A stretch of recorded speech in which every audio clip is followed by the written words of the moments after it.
Hello and welcome to Teachings in Education. Here we're going to look at some strategies for getting a better night's sleep. First off, before going to bed, we should try and reduce the amount of blue light intake. Blue light actually boosts alertness. On cell phones and iPads, you can actually limit blue light by making adjustments in your settings. The next tip may sound obvious, but don't drink coffee late at night. Coffee is a stimulant, and studies show that caffeine should not be consumed less than 6 hours before going to sleep. One of the most difficult parts about being a parent is getting a good night's sleep with a newborn baby. The best strategy for this is to try and put the baby in a sleep routine. Avoid eating late at night. Experts recommend waiting at least 3 hours before you've eaten a meal before going to bed. Give your body time to digest the food. Now, if you're having serious sleep problems, such as insomnia, it's recommended that you get tested.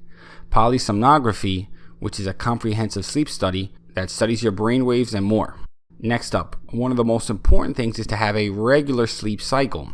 Maintaining the body's internal clock can help people fall asleep and wake up more easy. Because it's important to stay on schedule, taking a nap during the day may impair that schedule. Avoid taking long and frequent naps.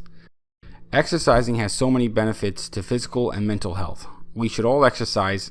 However, workouts should be completed at least 2 hours before bedtime. Late workouts adversely impact sleep cycle. Stress and not being able to sleep are related. Lack of sleep may cause stress, and stress may keep us up. Consider looking at some stress management techniques. Reduce the amounts of liquids that you drink before going to bed. Avoid drinking liquids at least 2 hours before going to sleep. I remember days where I just couldn't fall asleep, and for that reason, I kept checking to see what time it was.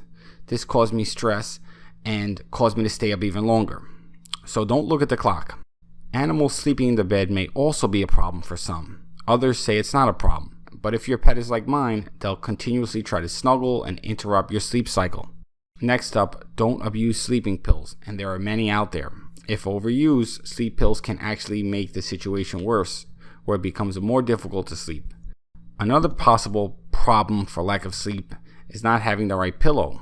You want a pillow that supports your neck and head in a natural position.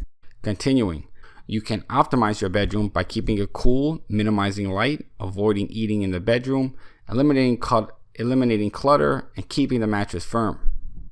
Sleep supplements are natural products as opposed to sleeping pills that I mentioned earlier.